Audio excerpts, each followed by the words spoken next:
نبیوں کو آپ دیکھیں، مثلا حضرت نوح علیہ السلام، کیا آزمائش نہیں آئی؟ حضرت نوح اللہ کے جلیل القدر پیغمبر ہیں، مگر ان کی نظروں کے سامنے ان کا بیٹا پانی میں ڈبا کر ختم کر دیا گیا، تاکہ قیامت تک یہ عبرت اور سبق بن سکے کہ نبی کا بیٹا بھی اگر عملی دائرے میں نہ آئے تو اس کا انجام بھی وہی ہوگا جو کسی غیر مسلم کا ہو سکتا ہے۔ اور ان سے کہا گیا نوح علیہ السلام سے، اِنَّهُ عَمَلٌ غَيْرُ صَالِحٌ، کہ وہ اس کا عمل اس قابل نہیں تھا کہ کشتی میں اس کو سوار کروایا جائے، اس کا عمل اس قابل نہیں تھا کہ اس کو نجات دی جا سکے۔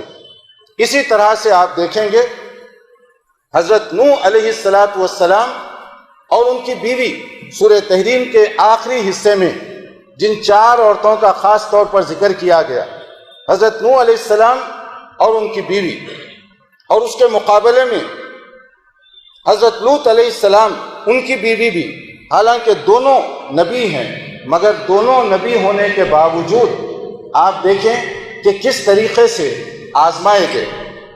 نبی کی بیوی، لیکن ایمان اس کسوٹی کا نہیں تھا۔ نبی کی بیوی ہے مگر عمل اس کسوٹی کا نہیں تھا، اس لیے ان کو بری عورتوں کی فہرست میں شامل کیا گیا۔ اس کے مقابلے میں ابراہیم علیہ السلام کی مثال دیکھیے کہ حضرت ابراہیم جب اپنی بیوی اور اپنے اکلوتے بیٹے کو چھوڑ کر وادی غیر ذی زرع مکہ مکرمہ کو وہاں چھوڑ کر جا رہے تھے، وہ ایک دوسری انداز کی بیوی تھی۔ ان کا اپنا کردار دیکھیے، اگر بیوی نیک ہو تو گویا دنیا میں اللہ کی بہت بڑی نعمت ہمیں ملی، اس کی قدر کی۔ ایک شوہر کے لیے نیک بیوی ایک بہت بڑا راحت اور آرام کا ذریعہ، اور اسی طریقے سے اگر بیوی سمجھدار نہ ہو تو جیتے جی آپ کے لیے دنیا کی زندگی تباہ اور برباد بن جائے گی۔ حضرت ابراہیم علیہ السلام جب اپنی بیوی کو چھوڑ کر روانہ ہو رہے ہیں تو ان کے اندر بھی فطرت انسانی سے مجزن دل تھا، کوئی پتھر کا ٹکڑا نہیں تھا۔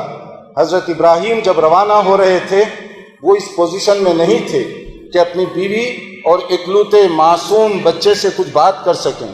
وہ جا رہے ہیں، بیوی مزاج شناس تھی، یہ عقل مند بیوی کا انداز۔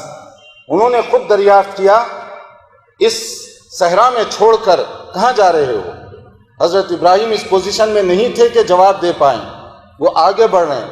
انہوں نے پھر سوال کیا، پھر وہ آگے بڑھتے رہے۔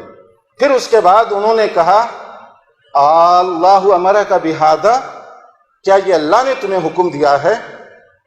یہ مومنانہ انداز، یہ توحید سے سرشار بیوی کے کلمات تھے۔ کیا اللہ نے اس کا حکم دیا؟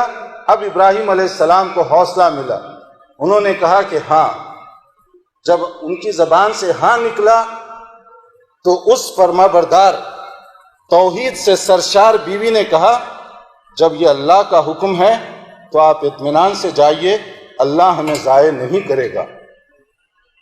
یہ ہے صبر کی مثال، یہ اس بیوی کی جو دیکھ رہی ہے کہ زندگی گزارنے کے ظاہری اسباب نہیں ہیں، وادی غیر ذی زرع میں ہمیں چھوڑ کر جا رہے ہیں، مگر اگر اللہ کا حکم ہے تو اللہ ہمیں کیسے ضائع کر سکتا ہے؟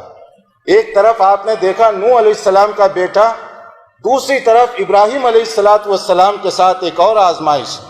جب بیٹے سے کہا کہ بیٹے، مجھے حکم دیا گیا تمہیں اللہ کے راستے میں ذبح کیا جائے، یا بنی انی اری فی المنام انی اذبحک فانظر ماذا تری، تو بیٹے نے کیا جواب دیا؟ دیکھیے زندگی اور موت کا مسئلہ، اور بیٹے نے کیا جواب دیا چھوٹتے ہی؟ نیک اولاد، اس کا انداز کیا ہوتا ہے؟